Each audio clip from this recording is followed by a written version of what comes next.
Pourquoi c'est difficile de prendre la décision de quitter quelqu'un? Alors, cette question est une vraie question et je l'entends chaque jour de mes coachés ou des femmes à qui je parle. Prendre la décision de mettre fin à une relation, ça peut en effet être extrêmement difficile. Pourquoi?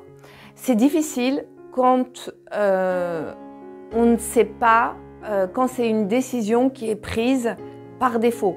C'est-à-dire que je décide ou j'ai envie de partir parce que je suis malheureuse, parce que je n'ai pas ce que je veux. Je me dis qu'il n'y a pas d'issue, il n'y a pas de fin.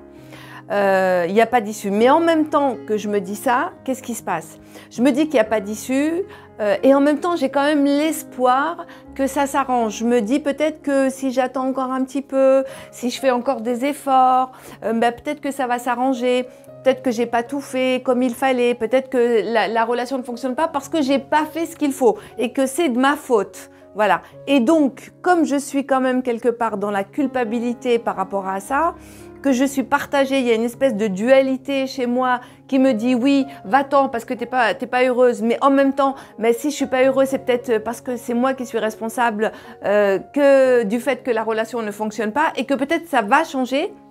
Ou peut-être que l'autre, mon partenaire, va entendre ce que je lui dis et peut-être que lui va changer. Et donc, si je pars maintenant, je m'enlève toutes les chances de la possibilité que ça s'arrange. Donc là, à partir du moment où on est là, dans ce raisonnement-là, on est dans une impasse en fait. On est dans une impasse parce que en fait, on base notre éventuelle décision sur une frustration, sur une insatisfaction et en même temps sur l'espoir peut-être que ça va s'arranger. Et je suis pas du tout, j'ai aucune clarté par rapport à ce qui est, par rapport à la situation. Et là, quand on est dans ce schéma-là, on a beaucoup de mal évidemment à prendre une décision. On fait un pas en avant, deux pas en arrière et on ballotte, on est ballotté comme ça. Et d'ailleurs, ça se trouve, ça fait des années que ça dure.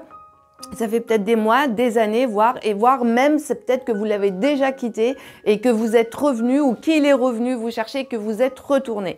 Donc les va-et-vient comme ça, c'est signe simplement, c'est signe que vous n'êtes pas au clair avec vous-même. Alors, ça veut dire quoi être au clair avec soi-même? Ça ne devrait pas être un problème de prendre une décision. Faire un choix, le choix de sa vie, le choix de son épanouissement ne doit pas être un problème quand je sais exactement qui je suis, ce que je veux, où je veux aller, ce que je m'autorise à vivre et ce que je mérite de vivre, ce que j'ai envie de vivre. Et quand je regarde ma vie de manière expansive et non restrictive, non, je ne suis pas dans mes peurs, que je ne suis pas dans mes doutes. Donc, quand on est dans ce schéma de doute, on ne prend pas les bonnes décisions parce qu'on a peur de ne pas retrouver un amoureux, un compagnon, on a peur, on se dit peut-être que on se remet en cause, on se dit peut-être que c'est de ma faute, j'ai pas fait ce qu'il fallait, etc. Donc déjà pour moi, quand on se pose cette question-là, c'est que il y a déjà un problème dans la relation. C'est-à-dire que ça veut dire que vous n'êtes pas épanoui, d'accord? Déjà, ça, c'est une certitude. Si vous posez cette question, ça veut dire que vous n'êtes pas épanoui. Et pourquoi vous n'êtes pas épanoui? Pour une raison, enfin il y a plusieurs raisons et une principale, c'est que vos besoins ne sont pas satisfaits. Donc à partir du moment où vos besoins ne sont pas satisfaits, que vous avez déjà fait des démarches peut-être pour expliquer vos besoins ou peut-être que vous n'avez pas osé les exprimer parce qu'en face, en fait, il n'y a pas quelqu'un qui est capable de les écouter, cette relation, en fait, il y a de fortes chances qu'elle ne puisse pas évoluer, d'accord? Donc alors, peut-être que c'est difficile, bien sûr, de prendre des décisions, mais dans un premier temps, ce qui est important, c'est que déjà vous vous arrêtiez sur vous, et déjà de faire un premier travail sur vous pour aller vraiment comprendre ce qui se joue à l'intérieur de vous, d'accord? Et c'est en ayant des éléments factuels par rapport à vous, vos attentes, vos besoins, qui vous êtes et ce que vous voulez vivre, que vous allez être capable de choisir ce qui fonctionne pour vous. Voilà.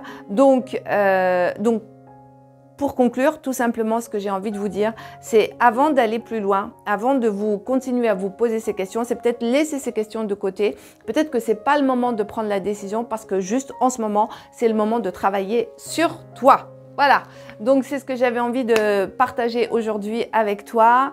Je suis Karima Abbassi, je suis coach dans les relations amoureuses et j'accompagne les femmes grâce au programme Namaera pour aller vers la belle rencontre, celle que tu mérites et la rencontre qui fonctionne vraiment pour toi. Mais avant d'aller vers cette rencontre, il va falloir d'abord aller vers sa propre rencontre.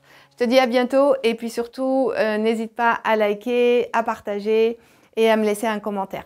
À bientôt!